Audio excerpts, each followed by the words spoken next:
नमस्कार मित्रांनो, आज सकाळी आमच्या घराच्या बाजूला हा पक्षी जो मला दिसतो आहे तो पक्षी म्हणजेच बहिरा पोपट किंवा वेडा राघू असं म्हणून ओळखला जातो, या नावाने ओळखला जातो. आणि इंग्रजीमध्ये याचं नाव आहे ग्रीन बी ईटर. तर हिरव्या रंगाचा असल्यामुळे कदाचित याच्या नावामध्ये पोपट हा शब्द आलेला आहे. आणि बहिरा पोपट आणि वेडा राघू या दोन नावाने हा ओळखला जातो.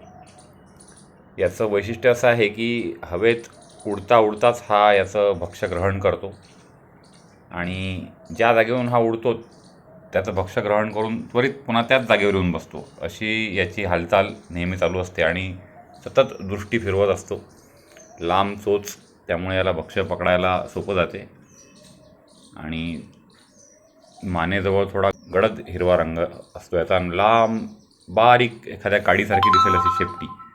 आपल्याला या व्हिडिओमध्ये तो मागच्या साईडनेच दिसतो आहे, जास्त करून पाठमोरा. तर असा हा वेडा राघू तुम्हाला इथे दाखवावासा वाटला. माझ्या चॅनलवरती अनेक व्हिडिओमध्ये पक्ष्यांचे व्हिडिओ आहेत. त्यात भारद्वाज पक्षाचा व्हिडिओसुद्धा खूप त्याला व्ह्यूअर्स अजूनही मिळत आहे. तर भारद्वाज पक्षाच्या व्हिडिओची लिंकसुद्धा इथे देत आहे. तर असा हा वेडा राघू आज दिसला. आमच्या घराच्या बाजूच्या एका झाडावर तो येऊन बसलेला आहे. त्याचा आवाजसुद्धा आपल्याला इथे ऐकू येईल आता थोड्या वेळात.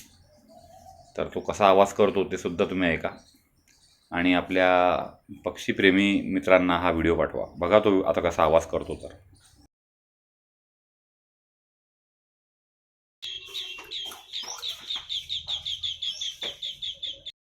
तर हा आहे या वेड्या राघूचा आवाज. आणि असा हा पक्षी आहे मित्रांनो. आणि हा विद्युत तारांवर सुद्धा बहुतांश ठिकाणी आढळतो. नाल्या, नदी नाले, ओढे यांच्या आसपाससुद्धा बहुतांश वेळा आढळतो. तुम्हाला हा व्हिडिओ कसा वाटला ते नक्की कळवा आणि आपल्या पक्षी मित्रांनासुद्धा हा व्हिडिओ पाठवा. धन्यवाद.